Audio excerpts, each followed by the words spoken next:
सुसमाचार 3 पर्व माथ्यू लिखित सुसमाचार 3 पर्व एवं आपण माने बुकमार्क कर रखि नियंतु से 3 पर्व को आउ किछिटा जगह आमे केतटा वाक्य आमे देखि छिबा।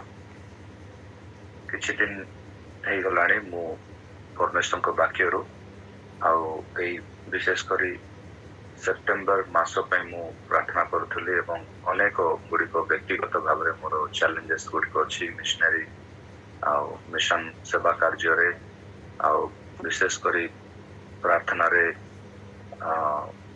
आम पारिवारिक प्रार्थना रे इस्राएल बांग्लादेश विशेष करी किछि दिन तले कंधमाल आमे प्रार्थना करूँ एवं परमेश्वर बारंबार शेष दिन मानक आने कि प्रकार प्रस्तुत है शेष दिन मानकर ताड़ना मध्य शेष दिन मानकर सेवा मध्य शेष दिन मानकर परिवार चैलेंज मध्य आम कि प्रकार बसवास करवा प्रभु साक्षी हेबा।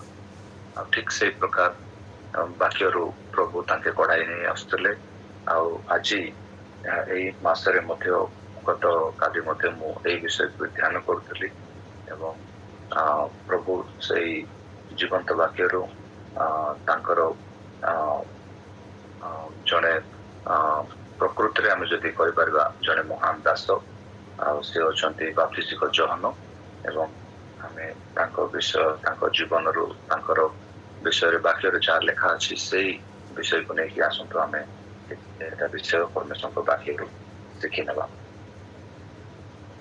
बाप्तिस्मिक जहन आम 3 पर्व जो आम बाइबल रू आम पठन कर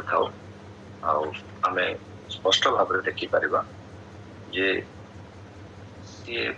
जो प्रचार आरंभ करती 3 पर्व आम देखी पारिबा से काल रे बाप्तिस्मिक जहन उपस्थित होई जिहुदा प्रदेशर प्रांतर रे घोषणा करी कहबाकू लागिले 2 पद 3 पर्वर 2 पद माथ्यू लिखित सुसमाचार मन परिवर्तन कर कारण स्वर्ग राज्य सन्निकट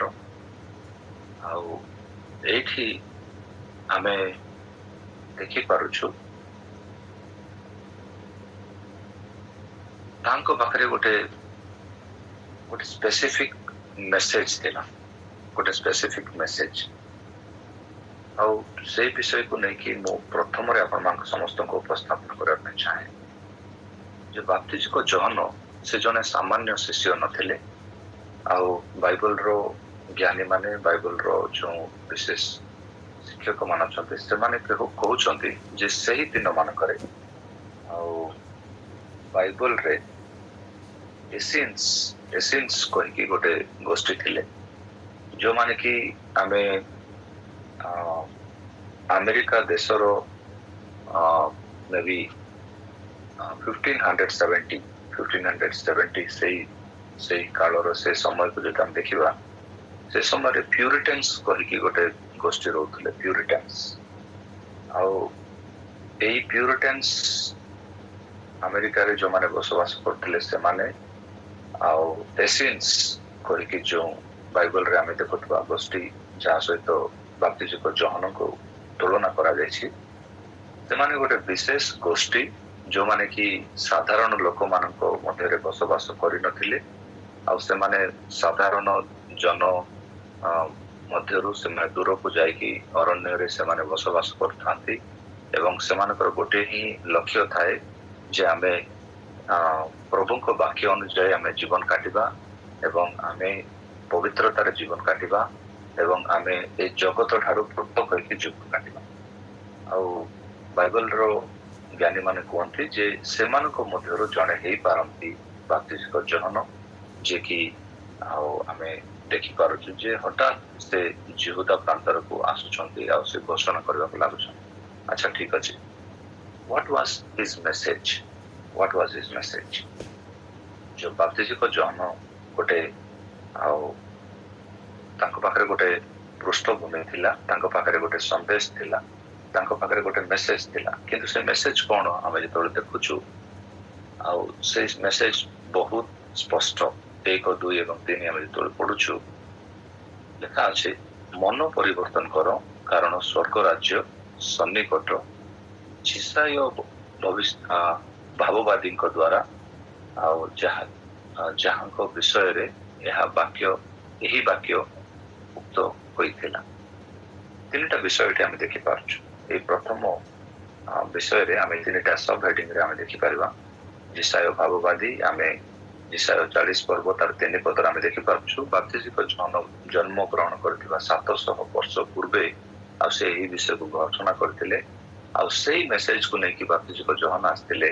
ଆଉ ତାଙ୍କ ମେସେଜ ବହୁତ ସ୍ପଷ୍ଟ ଥିଲା। ସେଟା ହଉଛି ପ୍ରଥମ ବିଷୟ ହଉଛି ମନ ପରିବର୍ତ୍ତନ କର, ଦ୍ୱିତୀୟ ବିଷୟ ହଉଛି ସ୍ୱର୍ଗ ରାଜ୍ୟ ସନ୍ନିକଟ, ଏବଂ ତୃତୀୟ ବିଷୟ ହଉଛି ଯେ ଯିଶାୟ ଭାବବାଦୀଙ୍କ ଦ୍ୱାରା ଏହା ଲିଖିତ ହେଇଥିଲା। ତାମାନେ କଣ? ଏଟା ବିବ୍ଲିକାଲ ବେସ୍ ଥିଲା।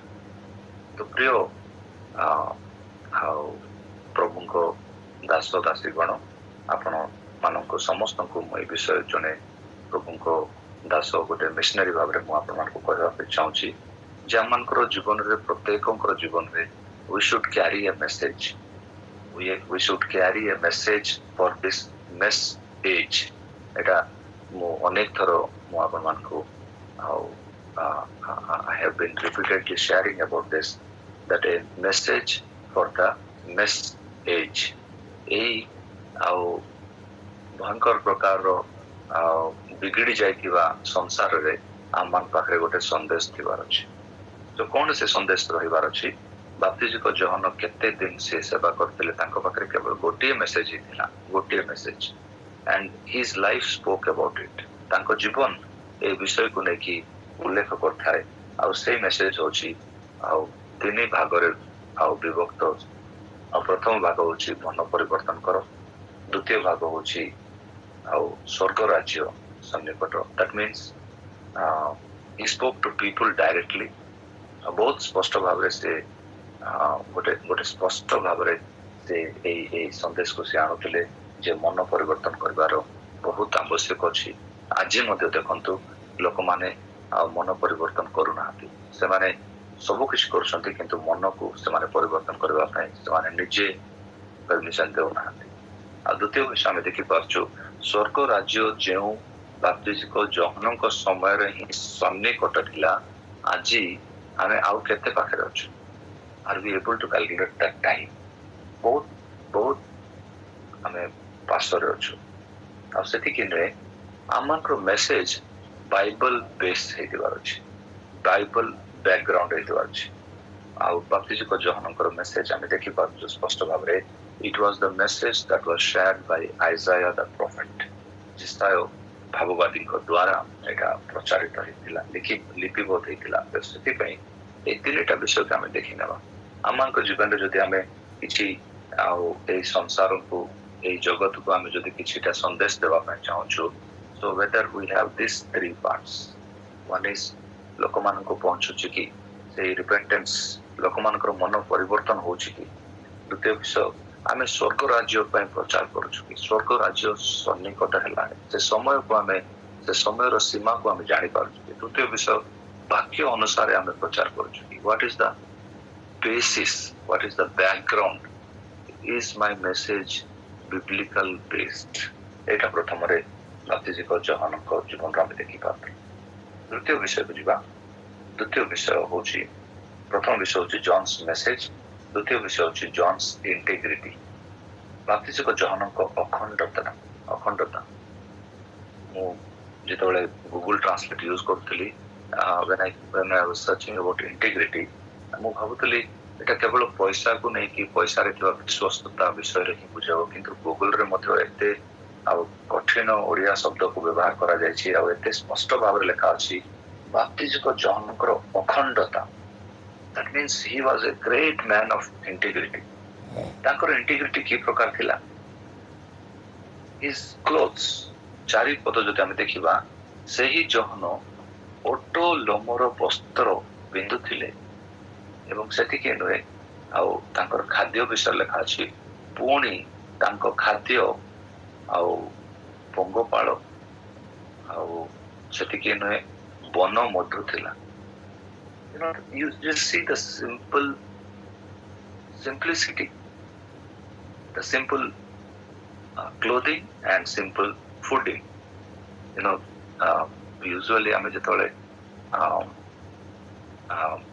बाहर को जाऊँ लॉजिंग एंड बोर्डिंग आम कौटी रोचु आम कौन खाऊ this is very clearly told आजिकल जो आईटी जॉब रे जो माने बाहर को यात्रा करती इवन मिशन ट्रिप्स आम जाऊँ आम मान को लोके देखते आम कि प्रकार पोशाक पिंधु एवं आम कौन खाऊ दुईटा विषय को लेकिन जीशु ख्रीस्ट से प्रचार करते समय से कहते तुम आकाशर पक्षी मान को देख पृथ्वी छोटिया छोटिया छोटिया फूल गुड़ी को देख से माने कौन पिंधती सोलोमन से प्रकार वस्त्र केवे पिंधि पार नथिले आकाशर पक्षी गुड़ी को देख से माने कौन खाती से मान को कई खाइबा को दिएनी किंतु स्वर्गीय पिता से मान को दियंती so mainly our life is roaming around food and clothes एटा बहुत स्पष्ट भाव रे आमे बुझीबा को जति आमे बुझीबा आवश्यक नाही काहे कि हम मान को समस्त को चारियाडे रिलायंस अछि रिलायंस शॉपिंग मॉल हम मान को बुझाई दे थाई रिलायंस रे खाइबा पे और रिलायंस रे पिंदिबा पे रिलायंस ट्रेंड्स अछि रिलायंस फ्रेश अछि so basically food and clothing जहाँ पे कि आमे बहुत खर्च करथा ए जगत रे बहुत बहुत बहुत आ बाप्तिस्म को जहन से हम मान को से सिंप्लिसिटी को से हम मान को आ बहुत दृढ़ भाव ए संदेश को से देवा ପାଇଁ चाहते now just listen to me मु काहे के विषय कहूची प्रथमे होची हम मान को मेसेज द्वितीय होची हम मान को अखंडता काहे कि साधु माने से माने गोटी कलर रही वस्त्र पिंधो काहे कि पॉलिटिकल लीडर्स माने से माने गोटी रंगर वस्त्र ही पिंधो किंतु आमे आउ रंग बिरंग एवा पे आमे चेष्टा करता मु कहू निजे रंग बिरंग पोशाक पिंधिबाटा खराब किंतु it is always taken by the people आमानकर उच्चारण एवं आमानकर आचरण what we speak and what we live बाप्तिस्म जहनकर अखंडता विषय जदि आमे देखिबा जे जहाँ कहूले जहाँ प्रचार करुले ताहा नुहे किंतु ताहा जहाँ से तांको जीवन रे विनियोग करके जहाँ से बंचुले he was living a life of simplicity बहुत सिंपल से बाप्तिस्म जहन से जने महान याजकंकर पुत्र आउ जेरूसलेम रे थिबा मंदिर रे थिबा याजक माने से गरीब नथिले he was a son of a priest से जो प्रकार वस्त्र चाही थांते से पिंधि पारि थांते किंतु he choose simplicity he did not choose the image बहुत बहुत चेष्टा करता है जे जेतबे गोटे क्रिश्चियन सभा पे गोटे मीटिंग पे आ निमंत्रण आसे बेले बेले से ऑर्गेनाइजर माने रागी जानते सर आपण कोन करूछंती आमे आपण को मीटिंग पे अपेक्षा रछु आपण सब किछ करूछंती किंतु आपण को फोटो गोटे दो नांदी का आपण को फोटो निहाती आवश्यक आगे अब एटा सब आरंभ होइतला कोविड समय आपण को फोटो नथिले लोक केतबेला आसीबा आगे लोक आसीबे ऑनलाइन रे के जॉइन हेबे आपण को देखिबा पे चाहते अब मु एमती मते देखे जे अनेक बुढ़ा मान अछंती सेमान को जौवन काल को फोटो आ से माने आ प्रदर्शित कर दियो जेतबेला ऑनलाइन रे आमे क्लिक करूछु ऑन करूछु आ आमे देखुछु से माने बहुत यंग दिसते ना ना सेमानकर एज है जाय what do we want to show हमें कौन देखेगा पे चाहूँ बहुत इंटरनेशनल स्पीकर माने से प्रकार करते अनेक आउ मीटिंग्स रे से प्रकार देखा जाय थाए लोक मान आशा करथांते जने स्पीकर आसीबे तांको चेहरा को देखले एमती लागे किंतु प्रकृति रे समान सेंते नाते किंतु बाप्तिस्म को जहन से प्रकार नथिले he was true to his life true to his lips जहाँ कहते ताहा ही थिले he did not want to change ताको जीवन ही गोटे मेसेज थिला तांकर अखंडता आमे टिके चिंता करिबा how much do we spend केते आमे खर्च करूछु ए खाद्य पई केते आमे खर्च करूछु ए जीवन रे आमे खाइबा पई एवं पिंदिबा पई आमे जति आगो को जीवा ତୃତୀୟ ବିଷୟ ଆମେ ଦେଖିବା ଜହନଙ୍କର ବିଶ୍ୱାସ, John's conviction and not only that, John's critics. ଆମେ ଯେତେବେଳେ 9 ପଦ ପଢିଯିବା, ପୁଣି ଆବ୍ରାହମ ତ ଆମମାନଙ୍କ ପିତା, ମନେ ମନେ ଏପରି କହିବାକୁ ଆଉ ଭାବ ନାହିଁ, କାରଣ ମୁଁ ତୁମମାନଙ୍କୁ କହୁଛି ଈଶ୍ୱର ଏ ପଥର ଗୁଡ଼ିକରୁ ଆବ୍ରାହମଙ୍କ ନିମନ୍ତେ ସନ୍ତାନ ଉତ୍ପନ୍ନ କରିପାରିବେ। କେବଳ ଆମର ଗୋଟେ ବ୍ୟାକଗ୍ରାଉଣ୍ଡ ଅଛି, କେବଳ ମୋର ଗୋଟେ ଏଇ ପ୍ରକାର ଗୋଟେ ବ୍ୟାକଗ୍ରାଉଣ୍ଡ ଅଛି ଯେ ମତେ କୌଣସି ପ୍ରକାର ମତେ କି ଆଙ୍ଗୁଠି ଦେଖାଇ ପାରିବ। He was telling no, don't just say that we have Abraham. ଆମମାନଙ୍କର ପିତା ଆବ୍ରାହମ ଅଛନ୍ତି, ସେଥିପାଇଁ ଆମକୁ କିଛି ହବନି। ଆରେ ମୋ ପାଇଁ ଗୋଟେ ଏତେ ବଡ ସଂସ୍ଥା ଅଛି, ବ୍ଲେସିଂ ୟୁଥ୍ ମିଶନ ମୋର ସଂସ୍ଥା, ସେଥିପାଇଁ ମତେ କିଛି ହେଇପାରିବନି। ମୁଁ କୋଉ ମଣ୍ଡଳୀରୁ ଆସୁଛି ଜାଣିଛ? ଓଡିଶାର ଅଗ୍ରଜ ମଣ୍ଡଳୀ, କୋଉ ମଣ୍ଡଳୀରୁ ମୁଁ ଆସିଛି, ଆଉ ମୋ ବ୍ୟାକଗ୍ରାଉଣ୍ଡ କଣ, ମତେ କଣ ହେଇପାରିବ? This thing he was pointing. What do I want to say here? We should be always ready for positive and negative criticism. ଅନେକ ଥର ଆମମାନଙ୍କୁ ଯେତେବେଳେ କ୍ରିଟିସିଜମ ଆସେ ଗୋଟେ ସେବକ ଭାବରେ, we always expect that people start clapping for us. ଲୋକେ ଆମମାନଙ୍କୁ କେବଳ ତାଳି ମାରନ୍ତୁ ଆଉ ଆମମାନଙ୍କ ବିଷୟରେ ଜୟ ଜୟକାର କରନ୍ତୁ। ବାଃ, କେତେ ବହୁତ ସେ ମେସେଜ ଦେଇଥିଲେ। No. If I am running after positive criticism, then I am becoming selfish. ସବୁବେଳେ ମୋ ପାଇଁ ଲୋକମାନେ ଭଲ କୁହନ୍ତୁ, କାହିଁକି ଆମେ ଏ ପ୍ରକାର ଆଶା କରୁଛୁ? ଆପଣ ଟିକେ ଦେଖନ୍ତୁ, ବାପ୍ତିଜୀକ ଜହନଙ୍କ ବିଷୟରେ କେତେ ଜଣ ସବୁବେଳେ ଭଲ କହୁଥିଲେ। ଆପଣ ଟିକେ ଦେଖନ୍ତୁ, ଟିକେ ଚିନ୍ତା କରନ୍ତୁ, ଯୀଶୁ ଖ୍ରୀଷ୍ଟଙ୍କ ବିଷୟରେ ତାଙ୍କର ଜନ୍ମରୁ ଶେଷ ପର୍ଯ୍ୟନ୍ତ କେତେ ଜଣ ତାଙ୍କେ ଭଲ ବୋଲି କହୁଥିଲେ। There were many who were negative. ସକାଳୁ ଉଠିଲା ପରେ ତାଙ୍କୁ ନେଗେଟିଭ, ସକାଳୁ ଉଠିଲା ପରେ ହଁ ତୁମେ ଈଶ୍ୱରଙ୍କ ସନ୍ତାନ କି, ହଁ ତୁମେ ସେ ବଢେଇର ପୁଅ ନାଇଁ କି, ହଁ ତୁମେ ଏମିତି କରୁଛ, ହଁ ତୁମେ ସେମିତି କରୁଛ, ପଥର ମାର, ପାହାଡ ଉପରୁ ଠେଲି ଦେବାଟା, ଛେପ ପକାଇବାଟା, କୃଷରେ ଚଢାଇ ଦେବାଟା। No, all these things speak about negative criticism.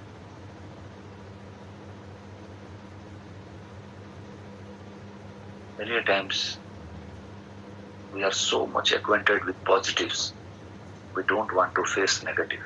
ଆମେ ଭାଙ୍ଗି ଯାଇଥାଉ ଆମମାନଙ୍କ ଜୀବନରେ, କାରଣ କଣ ଯେ ଆମେ ନେଗେଟିଭ କ୍ରିଟିସିଜମ ନେବା ପାଇଁ ଆମେ ରେଡି ନଥାଉ। ଅଚାନକ ଆମେ ଭାଙ୍ଗି ଯାଉ, କାହିଁକି ମୋ ବିଷୟରେ କାହିଁକି କିଏ ଖରାପ କହିବ?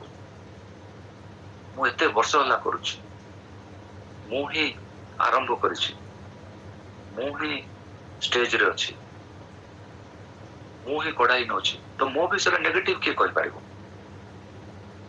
କିନ୍ତୁ we see here, we need Christian ଜୀବନରେ ଆମମାନଙ୍କୁ ନେଗେଟିଭ କ୍ରିଟିସିଜମ ମଧ୍ୟ ଦରକାର ଅଛି। Let people speak negative of me. ଯୋଉମାନେ ମହାନ ନେତା ମାନେ ଅଛନ୍ତି, ପଲିଟିକ୍ସରେ ହୁଅନ୍ତୁ କି ଲିଡରସିପ ରୋଲରେ ଅଛନ୍ତି, they have some assistants. ସେମାନଙ୍କୁ ଆସିଷ୍ଟ କରିବା ପାଇଁ କେତେ ଜଣ ଲୋକମାନଙ୍କୁ ସେମାନେ ରଖିଥାନ୍ତି, ଆଉ ସେମାନଙ୍କୁ କୁହନ୍ତି ଯେ ତୁମେ ଯାଅ ଆଉ ସବୁଆଡେ ସାରା ଦେଶ ସାରା ମୋ ବିଷୟରେ ଲୋକମାନେ କଣ କହୁଛନ୍ତି ସେଟା ଖୋଜିକି ଆଣ। So they bring both positive and negatives. ମୋ ବିଷୟରେ ନେଗେଟିଭ କଣ ଆସିଛି କଥା, ଆଉ ମୁଁ ତାଠୁ କଣ ଶିଖିବି? So we see here that he had a conviction and he had critics. ଲୋକମାନେ ତାଙ୍କୁ କ୍ରିଟିସାଇଜ କରୁଥିଲେ, ଆଉ ଲୋକମାନେ ତାଙ୍କୁ ସତର୍କ ମଧ୍ୟ କରୁଥିଲେ, ଆଉ ସିଏ ମଧ୍ୟ ଲୋକମାନଙ୍କୁ ସତର୍କ କରୁଥିଲେ। କେବେ ମୋତେ କୁହନି ଆମମାନଙ୍କ ପାଖରେ ଆବ୍ରାହମ ଅଛନ୍ତି, ଆମକୁ କିଛି ହବନି। This was his conviction. ମୁଁ ଜଣେ ଯାଜକଙ୍କ ଘରେ ଜନ୍ମ ହେଇଛି, ମତେ କିଛି ହବନି। No, I should live a challenging life. ଚତୁର୍ଥ ବିଷୟ ଜହନଙ୍କର ମିଶନ ଓଡ଼ିଆରେ ମଧ୍ୟ ମିଶନ ହିଁ ଥାଏ। His mission was to prepare for the Lord.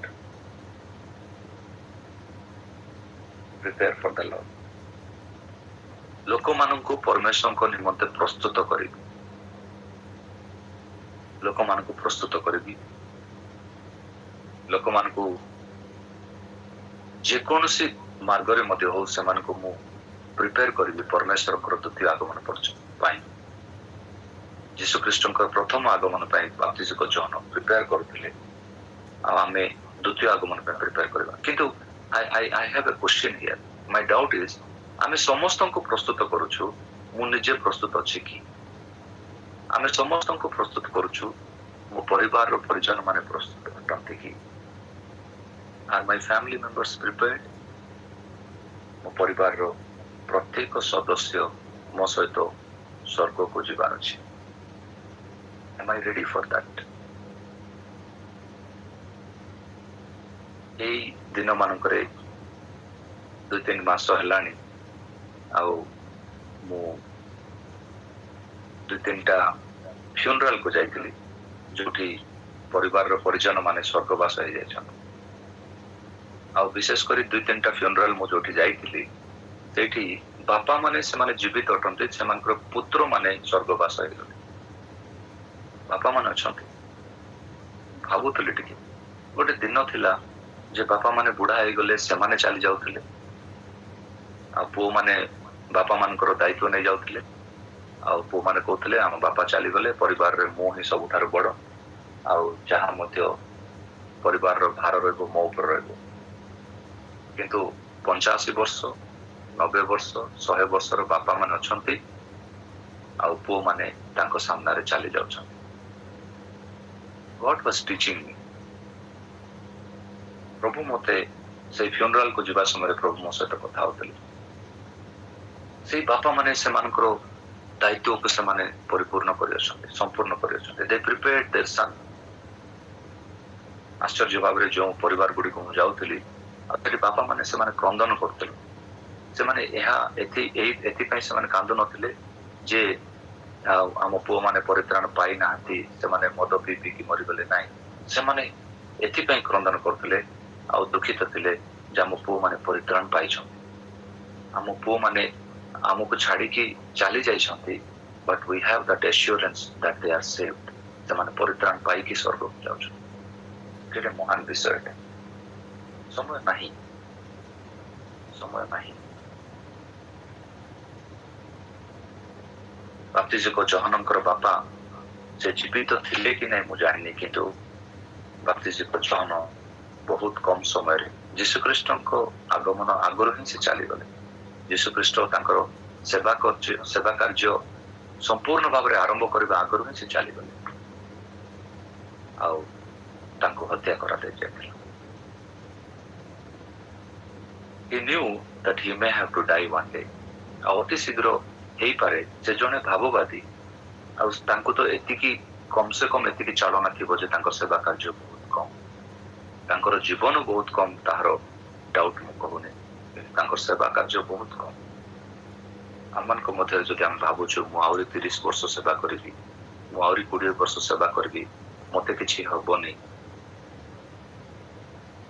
ମୁଁ ବହୁତ ବଳବାନ ଅଟେ, ଦୟାକରି ଆମେ ଟିକେ ଚିନ୍ତା କରିବା। Our days are counted. ଆମେ କୋଉ ମୁହୂର୍ତ୍ତରେ ମଧ୍ୟ ଆମେ ଜଗତ ଛାଡିକି ଯିବା ପାଇଁ ଆବଶ୍ୟକ ଆସିପାରେ, କିନ୍ତୁ ଆମେ ସେଇ ପ୍ରକାର ସେବା କାର୍ଯ୍ୟରେ ମଗ୍ନ ଅଟୁ। ପଞ୍ଚମ ବିଷୟ ଜନ୍ସ ଆଇଡେଣ୍ଟିଟି। ବାପ୍ତିଜିକ ଜହନଙ୍କର ଚିହ୍ନ କଣ ଥିଲା? ବାପ୍ତିଜିକ ଜହନଙ୍କୁ ଲୋକମାନେ, ଆମେ ଯେତେବେଳେ ଲୋକମାନେ ତାଙ୍କ ପାଖକୁ ଆସନ୍ତି ଆଉ ଲୋକମାନେ ପଚାରନ୍ତି, ଆଉ ଜହନଙ୍କ ସୁସମାଚାର ପ୍ରଥମ ଅଧ୍ୟାୟ 21-24 ଯାଏଁ ଯଦି ଆମେ ଦେଖିବା, ଲୋକମାନେ ପଚାରୁଥିଲେ, ଆର୍ ୟୁ ଏଲାଇଜା? କଣ ତୁମେ ଏଲିୟ ଅଟ କି? ସେ କହୁଥିଲେ ନା। କିନ୍ତୁ ମାଥ୍ୟୁ ଲିଖିତ ସୁସମାଚାର 11 ପର୍ବ ତାର 14 ପଦ ଜଣେ ପଢିବେ କି ଟିକେ ସାହାଯ୍ୟ କରିବେ? ଜହନଙ୍କ ସୁସମାଚାର ଆମେ ଦେଖୁଛୁ 21-24 ପର୍ଯ୍ୟନ୍ତ ଲୋକମାନେ ପଚାରୁଥିଲେ ତାଙ୍କୁ, ତୁମେ କି ଏଲିଜା ଅଟ, ତୁମେ କି ଏଲିୟ ଅଟ? ସେ କହୁଥିଲେ ନା। କିନ୍ତୁ ମାଥ୍ୟୁ ଲିଖିତ ସୁସମାଚାର 11 ପର୍ବର 14 ପଦ ପଢିବା। ପଢନ୍ତୁ।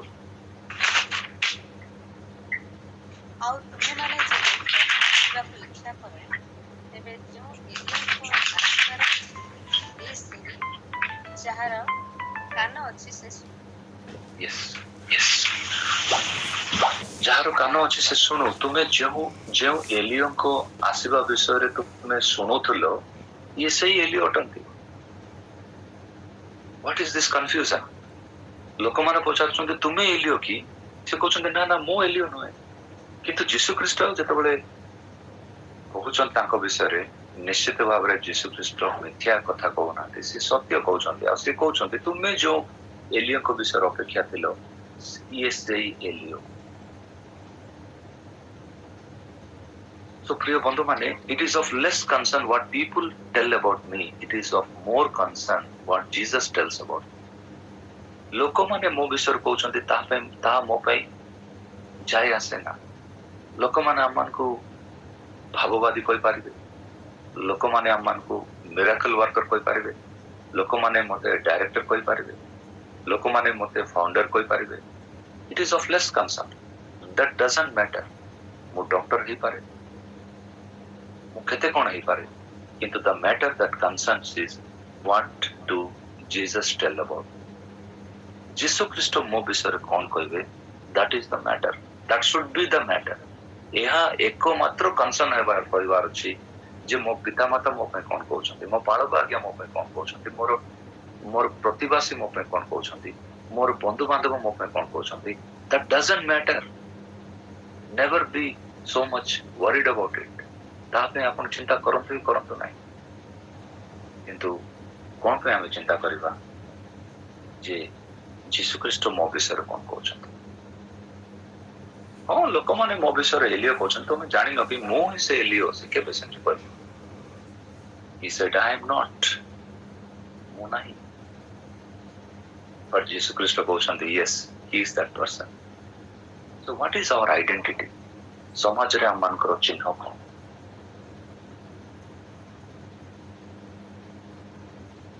ଅନେକ ଥର ଲୋକମାନେ ଚିହ୍ନ ଖୋଜନ୍ତି। What is the identity we carry? ଦିନେ ମୁଁ ଚେନ୍ନାଇରେ ଥିଲି ଏବଂ ହଠାତ୍ ଜଣଙ୍କ ଗାଡିରେ ମୁଁ ଯାତ୍ରା କରୁଥିଲି ରେଲୱେ ଷ୍ଟେସନରୁ ପାଖାପାଖି 12-15 କିଲୋମିଟର ଯିବାର ଥିଲା। ଏବଂ ମୁଁ ଯାହା ଗାଡିରେ ବସିଥିଲି ମୁଁ ଜାଣିନି ତାଙ୍କେ କିଏ, କିନ୍ତୁ ମୁଁ ଯୋଉଠି ମଧ୍ୟ ଯାଉଥିଲି ଚେନ୍ନାଇର ଟ୍ରାଫିକ ସିଗ୍ନାଲ୍ସରେ ଆଉ ଗୋଟେ ବହୁତ ବ୍ୟସ୍ତ ଟ୍ରାଫିକ ଏରିଆରେ ସେ ଜାଗା ଗୁଡିକରେ ବିନା ସାଇରନ ଏବଂ ବିନା କୌଣସି ପୋଲିସର ଲାଇଟ ଆଉ ଏ ଗାଡିକୁ ସାଇଡ ଦିଆଯାଉଥିଲା, ଆଉ ଲୋକମାନେ ସାଇଡ ହେଇଯାଉଥିଲେ, ଆଉ ଟ୍ରାଫିକ ମଧ୍ୟ ଜଲ୍ଦି ବାଟ ଦେଇ ଦଉଥିଲା। ମୁଁ ବୁଝିପାରୁନଥିଲି ଯେ ଏଇ ଗାଡିକୁ କାହିଁକି ଏତିକି ପ୍ରାୟୋରିଟି ଦିଆଯାଉଛି। ମୁଁ ଯାହା ଗାଡିରେ ବସିଛି ତାଙ୍କେ କିଏ? ସେ ଗାଡିର ମାଲିକ ମଧ୍ୟ ସେ ଗାଡିରେ ନଥିଲେ, ତାଙ୍କ ଡ୍ରାଇଭର ହିଁ ଥିଲେ। ଆଉ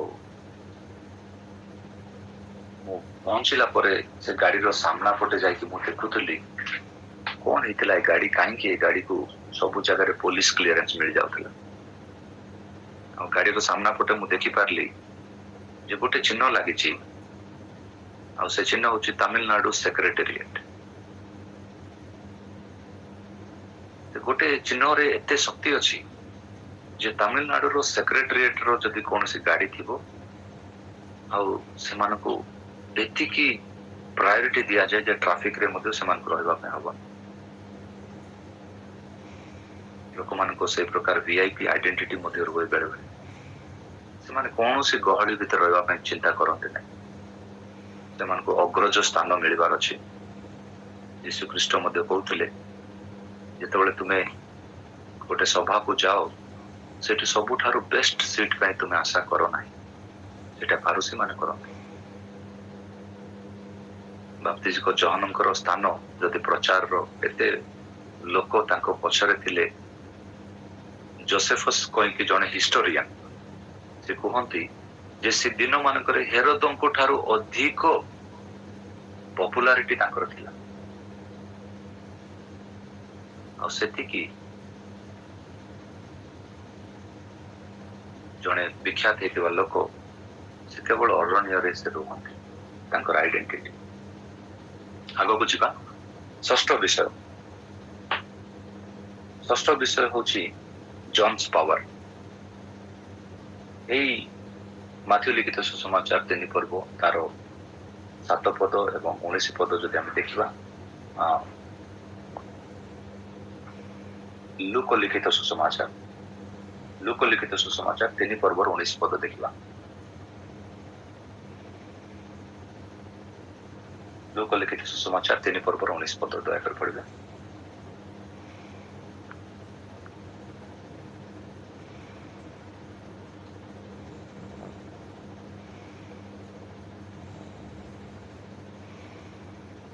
କିନ୍ତୁ ସାମନ୍ତ ରାଜା ହେରୋଦ ନିଜ ଭାଇଙ୍କ ଭାର୍ଯ୍ୟା ହେରୋଦିଆଙ୍କ ବିଷୟରେ ଏବଂ ଆପଣାକୃତ ସମସ୍ତ ଦୁଷ୍କର୍ମ ବିଷୟରେ ଯୋହନଙ୍କ ଦ୍ୱାରା ଅନୁଯୋଗ ପ୍ରାପ୍ତ ହେବାରୁ ହୋଇଥିଲେ।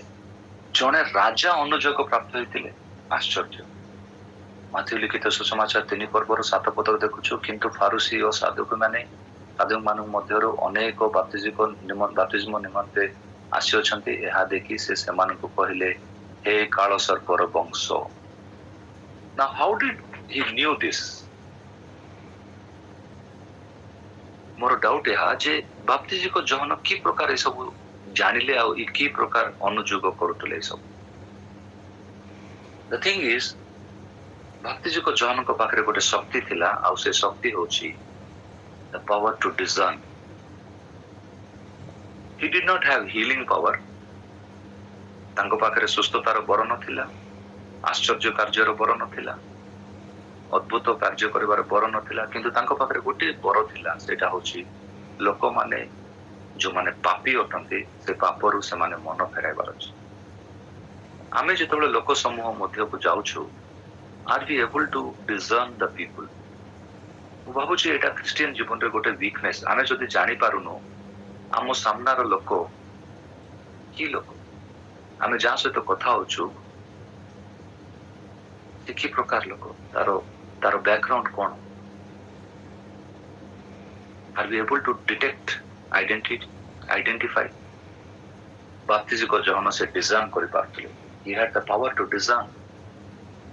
ସେ ଲୋକମାନଙ୍କର ଭିତରର ବିଷୟକୁ ସେ ଜାଣିପାରୁଥିଲେ। ଆମେ ଅନେକ ଲୋକଙ୍କ ସହିତ କଥା ହଉଛୁ, ସେମାନେ କି ପ୍ରକାର ଲୋକ, ସେମାନେ କିଛି ସମୟ ମଧ୍ୟରେ ମୋତେ ଠକିବା ପାଇଁ ଯାଉଛନ୍ତି, କିଛି ସମୟ ମଧ୍ୟରେ ମୋ ସହିତ ଗାଳି କରିବା ପାଇଁ ଯାଉଛନ୍ତି, କିଛି ସମୟ ମଧ୍ୟରେ ସେମାନେ ମୋତେ ପାପ ଆଡକୁ ପ୍ରେରିତ କରିବା ପାଇଁ ଯାଉଛନ୍ତି। ଏ ସବୁ ଛୋଟ ଛୋଟ ବିଷୟ ଆମେ ଜାଣିପାରୁଛୁ କି ନାହିଁ? This is a question. ମୁଁ ଯଦି ଜଣେ ପ୍ରାର୍ଥନାକାରୀ, ମୁଁ ଯଦି ଜଣେ ବାକ୍ୟ ଅନୁସରଣକାରୀ, then this is very important that I discern who is my opposite. ମୋ ସାମ୍ନାରେ ଥିବା ଲୋକ କିଏ, ସେ କଣ ପାଇଁ ମୋ ପାଖକୁ ଆସିଛି, ଏତିକି ଡିଜର୍ନମେଣ୍ଟ ଆମେ ପ୍ରଭୁଙ୍କ ପାଖରୁ ମାଗିବାର ଅଛି। ମୁଁ କହୁନାହିଁ ଯେ ସେ ଲୋକଙ୍କ ବିଷୟରେ ଆମେ ଭବିଷ୍ୟତବାଣୀ କରିବାଟା ଆରମ୍ଭ କରିଦେବା, ନା। ଏଟଲିଷ୍ଟ ଆମେ ଜାଣି ରଖିବାର ଅଛି ଯେ ମୋର ବିପକ୍ଷୀ କିଏ। ଆଉ ଯଦି ଆମେ ଜାଣିପାରୁଛୁ ତାହେଲେ ଅନେକ ପ୍ରକାର ତର୍କ ବିତର୍କକୁ ଆମେ ୱେଟ୍ କରିପାରିବା। ସିମ୍ପଲ ଟର୍ମସରେ ଜଣେ ମନୁଷ୍ୟର ଭାବନାକୁ ଆମେ ଜାଣିପାରିବାର ଅଛି, ସେ କି ପ୍ରକାର ଲୋକ। ବାପ୍ତିଜିକ ଜହନ ସେ ଲୋକମାନଙ୍କ ମଧ୍ୟରେ ଯେତେବେଳେ ରହୁଥିଲେ, ଆଉ ସେ ଜାଣିପାରୁଥିଲେ ସାଧାରଣ ଲୋକମାନେ କି ପ୍ରକାର ଜୀବନ କାଟୁଛନ୍ତି, ସେମାନଙ୍କ ପାପରୁ ମନ ଫେରିବାକୁ କହୁଛନ୍ତି। ଇଭେନ ରାଜା ମାନଙ୍କୁ ମଧ୍ୟ ସେ ଅନୁଯୋଗ କରୁଥିଲେ, ଆଉ ସେ ଜାଣିପାରୁଥିଲେ ଯେ ରାଜା କେବଳ ରାଜତ୍ୱ କରିବା ପାଇଁ ନାହିଁ, ସେ ତା ପରିବାରରେ ମଧ୍ୟ ସେ ଜଣେ ପାପୀ ଅଟେ, ପରିବାରରେ କରୁଥିବା ପାପରୁ ମଧ୍ୟ ସେ ମନ ଫେରାଇବାର ଅଛି। He had that power. John had that power. He didn't have any other power. ତାଙ୍କ ପାଖରେ କୌଣସି ସୈନିକ ନଥିଲେ, କୌଣସି ତାଙ୍କର ବଳ ଶକ୍ତି ନଥିଲା ଯେ ଲୋକମାନଙ୍କୁ ବାନ୍ଧିବା ମାରିବା, କିନ୍ତୁ ତାଙ୍କ ପାଖରେ ଏହି ପାୱାର ଥିଲା that he was able to discern people's mind. ଲୋକମାନଙ୍କର ମନକୁ ସେ ପଢୁଥିଲେ। ଅନେକ ଥର ଆମେ ଧୋକା ଖାଇଥାଉ, କାହିଁକି ଆମେ ଲୋକମାନଙ୍କର ମନକୁ ଆମେ ପଢି ପାରିନଥାଉ। ଆମେ ପିତାମାତା ଭାବରେ ଆମେ ଅନେକ ଥର ଚେଷ୍ଟା କରିଥାଉ ଯେ ଆମର ପିଲାମାନଙ୍କର ମନକୁ ଜାଣି, ସେମାନଙ୍କର ଟେଷ୍ଟକୁ ଜାଣିକି ମା ମାନେ ରାନ୍ଧନ୍ତି।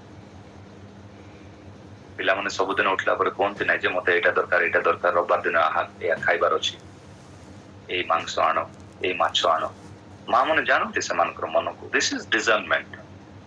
ମା ମାନେ ଜାଣନ୍ତି ତାଙ୍କ ପିଲାମାନେ, ତାଙ୍କ ସ୍ୱାମୀ, ତାଙ୍କ ବାପା ମା କଣ ଖାଇବେ ତାହା ଅନୁଯାୟୀ ରାନ୍ଧନ୍ତି। ବାପା ମାନେ ଜାଣନ୍ତି ପିଲାମାନଙ୍କୁ କୋଉ ପ୍ରକାର ପୋଷାକ ଦରକାର, କୋଉ ପ୍ରକାର ଗାଡିରେ ଯାତ୍ରା କରିବେ, କଣ କିଣିଲେ ସେମାନେ ଖୁସି ହେବେ। This is discernment. ବାପ୍ତିଜିଙ୍କ ଜହନ ସେ ମନକୁ ଜାଣୁଥିଲେ, ମନକୁ ଚିହ୍ନୁଥିଲେ। ସପ୍ତମ ବିଷୟ, ଲୁକ ଲିଖିତ ସୁସମାଚାର 3 ପର୍ବର 10 ପଦରୁ 10, 11, 14, 15 ଆମେ ଯଦି ଦେଖିବା, ଲୋକେ ଆସୁଥିଲେ ତାଙ୍କ ପାଖକୁ। ଲୁକ ଲିଖିତ ସୁସମାଚାର 3ର 10, 11, 14। ଆମେ କଣ କରିବୁ, ଆମେ କଣ କରିବୁ, ଆପଣ କୁହନ୍ତୁ ଆମେ କଣ କରିବୁ, ଲୋକମାନେ ପଚାରୁଥିଲେ। ବହୁତ ଲୋକ ତାଙ୍କ ପାଖକୁ ଆସୁଥିଲେ। ମୁଁ ଟିକେ ସମୟ ଆଗରୁ କହୁଥିଲି ଯେ ବାପ୍ତିଜିଙ୍କ ଜହନଙ୍କର ଯୋଉ ଲୋକପ୍ରିୟ ଏତିକି ବଢି ଯାଇଥିଲା ଯେ ହେରୋଦ ରାଜା ମଧ୍ୟ ଡରୁଥିଲେ ଯେ ଲୋକମାନେ ମୋ କଥା ଶୁଣିବେ ନା ବାପ୍ତିଜିଙ୍କ ଜହନଙ୍କର କଥା ଶୁଣିବେ। This is mentioned by the historian Justus Josephus। ଯୋଉମାନେ ଇତିହାସ ଲେଖୁଥିଲେ ସେମାନେ ଏଟା ଉଲ୍ଲେଖ କରିଛନ୍ତି ଯେ ସେଇ ଦିନ ମାନଙ୍କରେ ହେରୋଦ ରାଜାଙ୍କ ଠାରୁ ଅଧିକ ଲୋକପ୍ରିୟ ବାପ୍ତିଜିଙ୍କ ଜହନ ଥିଲେ। ଏତେ ଲୋକ ତାଙ୍କ ପାଖକୁ ଆସୁଥିଲେ। ଇଟ୍ ୱାଜ ଜନ୍ସ ପପୁଲାରିଟି। ଆମେ କଣ କରିବୁ, ଆମେ କଣ କରିବୁ, ଆମେ କଣ କରିବୁ। Now, very strangely, the same thing is today। କିଛି ଦିନ ତଳେ ମୁଁ ରାଜସ୍ଥାନ ଯାଇଥିଲି, ଆଉ ସେଇଠି ଯୁବକ ମାନେ ଆସିଥିଲେ। ସେମାନେ ଗୋଟେ ଗୋଷ୍ଠୀରୁ ଅଛନ୍ତି, ଆଉ ସେ ରାଜପୁତ ବ୍ୟାକଗ୍ରାଉଣ୍ଡରୁ ଗୋଟେ ଛୋଟିଆ ମଣ୍ଡଳୀ, ଆଉ କେତେଟା ଗାଁରେ, ଆଉ ପାଖାପାଖି କେବଳ 45 ଜଣ ହିଁ ଯୁବକ ଯୁବତୀ ମାନେ ଆସିଥିଲେ। ସେମାନେ ରାଜସ୍ଥାନର ରାଜପୁତ। ଆଉ ଅଗଷ୍ଟ 15 ସେଦିନ ମାନଙ୍କର ମିଟିଂରେ ସେମାନେ କେବଳ ଗୋଟେ ସେସନ ସ୍ପେଶିଆଲି ଥିଲା, ଆଉ ସେମାନେ ପଚାରିବା ପାଇଁ ଚାହୁଁଥିଲେ ଯେ ଆଜ୍ଞା ଆମେ କଣ କରିବୁ, ଆମର ଏ ପ୍ରକାର ପ୍ରଶ୍ନ ଅଛି, ଆମେ କଣ ପଢିବୁ। ଆମ ବାପା ମାନେ ତାଙ୍କର ପିତୃପୁରୁଷରୁ କେବଳ ଯୁଦ୍ଧ ହିଁ କରୁଛନ୍ତି। ଆମେ ବାଲ୍ୟ ବିବାହକୁ ଆମେ କି ପ୍ରକାର ଫେସ୍ କରିବୁ। ବାପା ମା ଆମମାନଙ୍କୁ ଛୋଟ ବୟସରେ ଆମମାନଙ୍କର ବାହା କରିଦେଇଛନ୍ତି, ଆମେ ଏବେ କେମିତି ଠିଆ ହବୁ। ଝିଅମାନେ ପଚାରୁଥିଲେ ଯେ ଆମମାନଙ୍କର ମଧ୍ୟରେ ଜାତି, ଆମମାନଙ୍କ ମଧ୍ୟରେ ଗୋଷ୍ଠୀର ସମସ୍ୟା ରହିଛି, ଆମେ କାହାକୁ ବାହା ହବୁ। This is very common today। ଆଜି ମଧ୍ୟ ଲୋକମାନେ ଅଛନ୍ତି, ପୁଅ ଝିଅ ମାନେ ଅଛନ୍ତି, ଅନେକ ଲୋକ ସେମାନେ ବିଭିନ୍ନ ପ୍ରକାର ପ୍ରଶ୍ନ ନେଇକି ଆସନ୍ତି, କିନ୍ତୁ ବାପ୍ତିଜିଙ୍କ John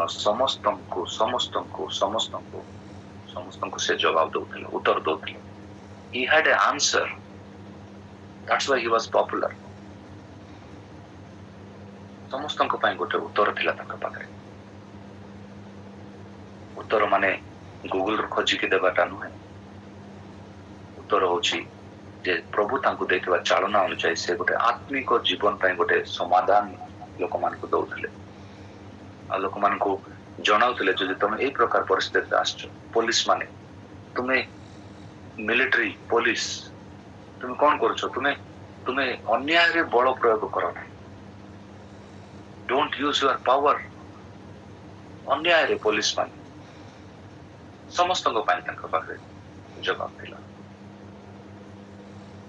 That is the reason he was popular। His popularity was based on people। ଲୋକମାନଙ୍କ ବିଷୟକୁ ନେଇକି ସେ ବହୁତ ପପୁଲାର ଥିଲେ। ପ୍ରିୟ ବନ୍ଧୁ, ଆମେ କେଉଁ ପ୍ରକାର ଲୋକପ୍ରିୟତାକୁ ଆମେ ଖୋଜୁଛୁ ଆଜି।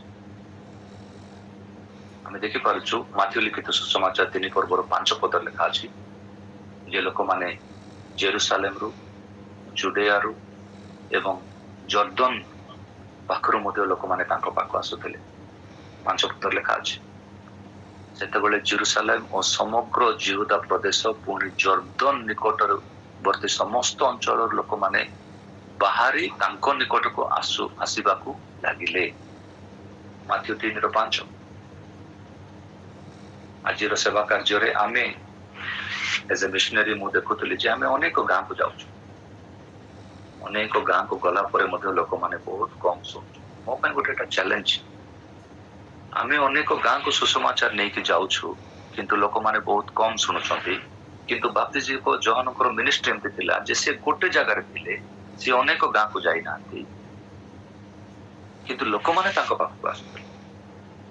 See, either thing can happen. ମୁଁ କହୁ ନାହିଁ ଯେ ଆମେ ଯିବାନି। ଯୀଶୁ ଖ୍ରୀଷ୍ଟ ତାଙ୍କ ଜୀବନ କାଳରେ ସେ ଅନେକ ଜାଗାକୁ ଯାଉଥିଲେ, ସେ ଗୋଟେ ପାଖରେ ନଥିଲେ। ବାପ୍ତିଜିକ ଜହନକୁ ଦେଖନ୍ତୁ, ସେ ଗୋଟେ ଜାଗାରେ ଅଛନ୍ତି, ଲୋକମାନେ ତାଙ୍କ ପାଖକୁ ଆସୁଛନ୍ତି। ଯୀଶୁଙ୍କୁ ଦେଖନ୍ତୁ, ସିଏ ଗୋଟେ ଜାଗାରେ ନାହାନ୍ତି, ଅନେକ ଜାଗାକୁ ସେ ଯାଉଛନ୍ତି। I am just giving you mission strategies. Strategy ଏଇଟା ଗୋଟେ, ଏଇଦର ଆମେ ଲୋକମାନଙ୍କ ପାଖକୁ ଯିବାର ଅଛି ନା ଯଦି ଲୋକମାନେ ଆମ ପାଖକୁ ଆସିବାର ଅଛି। ଆଉ ଦିଟା ମଧ୍ୟ ନାହିଁ ମୁଁ ଜଣେ ଭାବବାଦୀ ହେଇକି ଘରେ ବସିଛି ତାହେଲେ ସେ ପ୍ରକାର ମିନିଷ୍ଟ୍ରି ପ୍ରଭୁକୁ ଦରକାର। either we should go to people or people should come to us. ମୁଁ ଲୋକମାନଙ୍କ ମଧ୍ୟକୁ ପଳେଇବାର ଅଛି ନା ଯଦି ଲୋକମାନେ ମୋ ପାଖକୁ ଆସିବାର ଅଛି। I am not speaking about conversion. ଧର୍ମାନ୍ତରୀକରଣ ବିଷୟରେ ମୁଁ କହୁନି, କିନ୍ତୁ ମୁଁ ଆମମାନଙ୍କର ଜୀବନରେ ସେ ପ୍ରକାର ଗୋଟେ ଆକର୍ଷଣ ରହିବାର ଅଛି ଯେ ଲୋକମାନେ ମୋ ପାଖକୁ ଆସିଲେ। ଆଉ ବାକ୍ୟ ମଧ୍ୟ କୁହେ ଯେ ପିତା ଆତ୍ମା ଗୁଡ଼ିକୁ ପଠାନ୍ତି, ଲୋକମାନେ ଏମିତି ହିଁ ଆକର୍ଷିତ ହେବେ। We should ask the Father for harvest. ଆମେ ପିତାଙ୍କୁ ମାଗିବାର ଅଛି ଶେଷ ଦିନର ସେହି ଆଉ ଫସଲ କାଟିବା ନିମନ୍ତେ ମୋତେ ପ୍ରସ୍ତୁତ କର ପ୍ରଭୁ। We should pray and we should preach. ଅଷ୍ଟମ ବିଷୟ, ଜହନଙ୍କର ପ୍ରତିଶ୍ରୁତି, ଜନ୍ସ କମିଟମେଣ୍ଟ। ଜନ୍ସ କମିଟମେଣ୍ଟ ଲୁକ ଲିଖିତ ସୁସମାଚାର ପ୍ରଥମ ଅଧ୍ୟାୟର 15 ପଦରୁ ଆମେ ଦେଖୁଛୁ।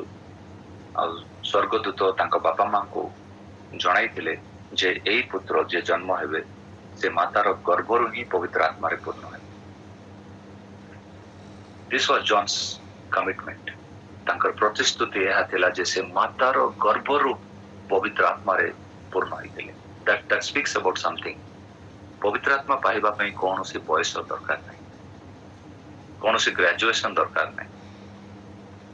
ପବିତ୍ର ଆତ୍ମା ପାଇବା ପାଇଁ କୌଣସି ସମୟର ସୀମାକୁ ଆପଣମାନେ ନିର୍ଦ୍ଧାରିତ କରନ୍ତୁ ନାହିଁ। You ask the Lord. ମାତାମାନେ ଆମମାନଙ୍କ ମଧ୍ୟରେ ଯିଏ ଯଦି କିଏ ଅଛନ୍ତି, ଯିଏ ଗର୍ଭିଣୀ ଅଛନ୍ତି, ଆପଣମାନେ ମାଗନ୍ତୁ, ଆପଣମାନେ ପ୍ରାର୍ଥନା କରନ୍ତୁ ଯେ ହେ ପ୍ରଭୁ ମୋ ଗର୍ଭରେ ଥିବା ସନ୍ତାନ ବା ସନ୍ତତି ପବିତ୍ର ଆତ୍ମାରେ ପୂର୍ଣ୍ଣ ହେବାର ଅଛି। This has happened in the Bible, that's why I'm telling you. ଆଉ ସେତିକି ନୁହେଁ, ସେ ଜଣେ ନାଜିର ଥିଲେ। He was a Nazirite. ଆଉ ବାଇବଲରେ କେବଳ 3 ଜଣଙ୍କୁ ଆମେ ଦେଖିପାରୁଛୁ, ସାମୁଏଲଙ୍କୁ, ସାମସନଙ୍କୁ ଆଉ ବାପ୍ତିଜିକ ଜହନଙ୍କୁ। What is the meaning of a Nazirite? ନାଜିରର ଅର୍ଥ ହେଉଛି ଯେ he should never drink wine or strong drink. କେବେ ମଧ୍ୟ ସେ ମଦ ବା କୌଣସି ପ୍ରକାରର ଆଉ ଷ୍ଟ୍ରଙ୍ଗ ଡ୍ରିଙ୍କ ସେ ପିଇବାର ନାହିଁ। ବାପ୍ତିଜିକ ଜହନ କେବେ ପିଇ ନଥିଲେ। He should not. ଏହା ସ୍ୱର୍ଗଦୂତ ଜଣାଇଥିଲେ। That was his commitment. ଏହି କମିଟମେଣ୍ଟରେ ସାମସନ ଫେଲ ହେଇଯାଇଥିଲେ। ବାପ୍ତିଜିକ ଜହନ ଜଣେ ଯାଜକଙ୍କର ପୁତ୍ର, ସେଥିପାଇଁ ସେ ଜାଣିଥିବେ ଯେ ବାଇବଲରେ କିଏ କିଏ ଅଛନ୍ତି ମୋ ଭଳିଆ ନାଜର ହେଇଥିଲେ କିନ୍ତୁ ସେମାନେ ବିଫଳ ହେଇଛନ୍ତି, କିନ୍ତୁ ମୁଁ ସେ ପ୍ରକାର ହେବିନି। I will never fail. This is my commitment. ଆମେ ସେ ପ୍ରକାର ପ୍ରତିଶ୍ରୁତି ନେଉଛୁ କି? Let us take a commitment. Lord, I will try not to fail in this matter. କୌଣସି ପ୍ରକାର ଷ୍ଟ୍ରଙ୍ଗ ଡ୍ରିଙ୍କ ସେ ପିଇ ନଥିଲେ। କେତେଜଣ ପଚାରନ୍ତି ଆଜିକାଲିର ୟୁଥ ମାନେ କେତେ ପର୍ଯ୍ୟନ୍ତ ମଦ ପିଇ ହେବ? ଏଇଟା ବହୁତ କମନ ଆମମାନଙ୍କର କୋରାପୁଟ ଜିଲ୍ଲାରେ। ମଦ ନ ପିଇଲେ ଗାଡି ଚାଲିବନି, ଆପଣମାନେ ଜାଣିଥିବେ। କେତେ ମଦ ପିଇଲେ ଠିକ ପଚାରନ୍ତି ସେମାନେ ପ୍ରଶ୍ନ। କି ପ୍ରକାର ଉତ୍ତର ଆମେ ସେମାନଙ୍କୁ ଦେବା ମୁଁ ଜାଣିନି। କିନ୍ତୁ ହଠାତ୍ ଜଣେ ମଦୁଆକୁ ମୁଁ ଏତିକି କହିଲି ଯେ ବାବୁ ଦେଖେ, ଏତିକି ମଦ ପିଇନେ ଯେ ସେଇ ମଦ ପିଇଲା ପରେ ତୁ ପାପ କରିଦେବୁ। ଯଦି ତୁ କହୁଛୁ ଯେ ଆର୍ମିରେ ଅଛି, ମିଲିଟାରୀରେ ଅଛି, ମୁଁ ଟିକେ ମଦ ପିଇବାର ଅଛି, କାହିଁକି କାଶ୍ମୀରରେ ରହିଲେ ମଦ ନ ପିଇଲେ କାମ କରିହେବନି, ମିଲିଟାରୀ ରହିହେବନି, କିନ୍ତୁ ମଦ ନ ପିଇକି ମଧ୍ୟ ରୁହନ୍ତି।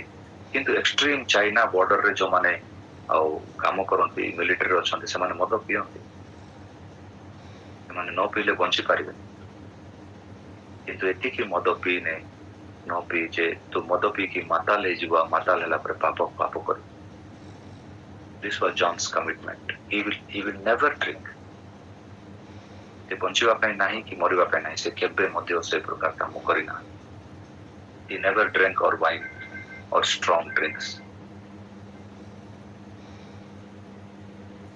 ଆଉ ଶେଷ ବିଷୟ, ନବମ ବିଷୟ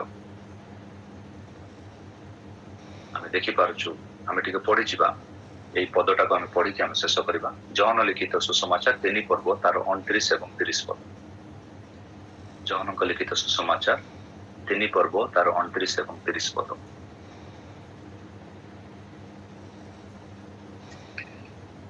ଯେ କନ୍ୟା ଗ୍ରହଣ କରନ୍ତି ସେ ବର, କିନ୍ତୁ ବରଙ୍କର ଯେଉଁ ବନ୍ଧୁ ଠିଆ ହୋଇ ତାଙ୍କ କଥା ଶୁଣେ, ସେ ବରଙ୍କ ସ୍ୱର ସକାଶେ ଅତ୍ୟନ୍ତ ଆନନ୍ଦିତ ହୁଏ।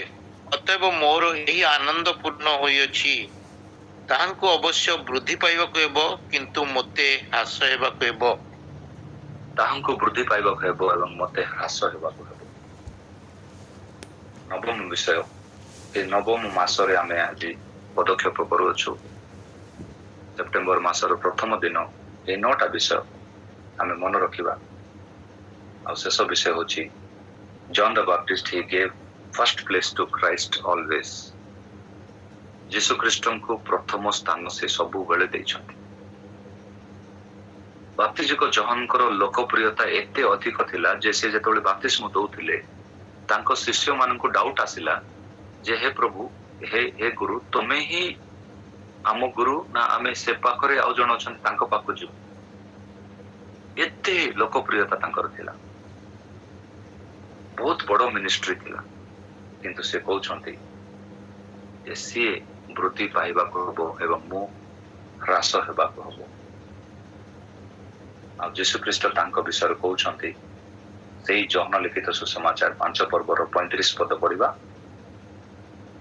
5 ପର୍ବର 35 ପଦ, ଜହନ ଲିଖିତ ସୁସମାଚାର 5ର 35 ପଢିବା। ସେ ଜ୍ୱଳନ୍ତ ଓ ତେଜମୟ ପ୍ରଦୀପ ଥିଲେ, ଆଉ ତୁମ୍ଭେ ମାନେ ଅଳ୍ପ କାଳ ତାହାଙ୍କ ଜ୍ୟୋତିରେ ଉଲ୍ଲାସ କରିବା ନିମନ୍ତେ ଇଚ୍ଛୁକ ହେଲ।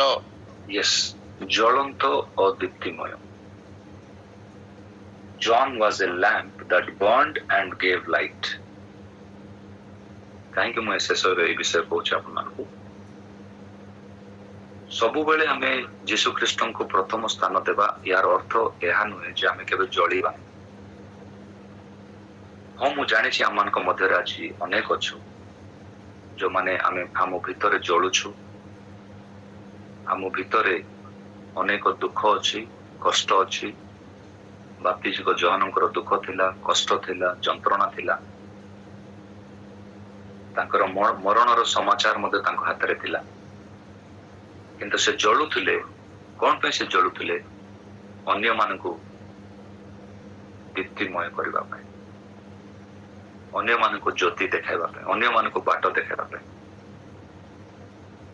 ଆଜିକାଲି ଜଗତରେ এই ପ୍ରକାର ହୁଏ। ମୋ ଝିଅ ହଷ୍ଟେଲରେ ପଢୁଛି, ସେ କହୁଥିଲା ଯେ କେତେଟା ମୋର କ୍ଲାସମେଟ୍ ଅଛନ୍ତି ଡ୍ୟାଡି, ଯୋଉମାନେ ବହୁତ ଭଲ ଭଲ ମ୍ୟାଥମେଟିକ୍ସର ଫର୍ମୁଲାସ ଜାଣନ୍ତି, କିନ୍ତୁ ସେମାନେ କାହାକୁ କହିବେନି। ମୁଁ ତ କଷ୍ଟ ପାଉଛି, ସିଏ ମଧ୍ୟ କଷ୍ଟ ପାଉନା। This is the generations teaching. ମୁଁ ଯୋଉ ଯନ୍ତ୍ରଣା ଦେଇକି ଯାଉଛି, ସିଏ ମଧ୍ୟ ସେ ଯନ୍ତ୍ରଣାରେ ଯାଉ, ସିଏ ମଧ୍ୟ ସେ ଗାତରେ ପଡୁ। This is burning. ଆମେ ସମସ୍ତେ ଜଳୁଛୁ। ମୋ ନିଜ ଜୀବନରେ ମୁଁ ଯେତିକି କଷ୍ଟ ପାଇଛି, ସେ କାହିଁକି ପାଇବନି? ସେ ମଧ୍ୟ ପାଉନା କଷ୍ଟ। କିନ୍ତୁ ବାପ୍ତିଜିକ ଜହନ ଜଳୁଥିଲେ, ସେ କଷ୍ଟ ପାଉଥିଲେ, କିନ୍ତୁ ଅନ୍ୟମାନଙ୍କୁ କଷ୍ଟ ଦେଇନାହାନ୍ତି। ଅନ୍ୟମାନଙ୍କୁ ସେ ମୁକ୍ତିର ବାଟ ଦେଖାଇଥିଲେ। He gave first priority to Christ. ପ୍ରଥମ ସ୍ଥାନ। ଚିନ୍ତା କରି ଦେଖିବା, 10 ମାସ ଆମେ ଆମମାନଙ୍କର ଜୀବନରେ ଯୋଉ ଦେଖିବା, ଏଇ ବର୍ଷର 8 ମାସ ଚାଲିଗଲା, ଆଉ 9ମ ମାସରେ ଆମେ ପଦକ୍ଷେପ କରିଛୁ। ଆମେ ପ୍ରଭୁ ଯୀଶୁ ଖ୍ରୀଷ୍ଟଙ୍କୁ ବାପ୍ତିଜିକ ଜହନ ଏତେ ପ୍ରଖ୍ୟାତ ଥିଲେ, ଏତେ ଲୋକପ୍ରିୟ ଥିଲେ ମଧ୍ୟ ସେ ପ୍ରଥମ ସ୍ଥାନ ଯୀଶୁ ଖ୍ରୀଷ୍ଟଙ୍କୁ ଦେଇଥିଲେ। ତାହା ଆମମାନଙ୍କର ଜୀବନ ଶୈଳୀ ହଉ। ପ୍ରଭୁ ବାପ୍ତିଜିକ ଜହନଙ୍କ ଜୀବନରୁ ଶିଖିଥିବା ଏହି 9ଟା ବିଷୟକୁ ନେଇକି ଆପଣମାନେ ସମସ୍ତଙ୍କୁ ବହୁଳ ଭାବରେ ଆଶୀର୍ବାଦ କରନ୍ତୁ। ଆମେନ୍, ଆମେନ୍, ଆମେନ୍। थैंक यू सरोज भाई अति ब्यूटीफुल भाବରେ केतोटी मु कहबी हीरा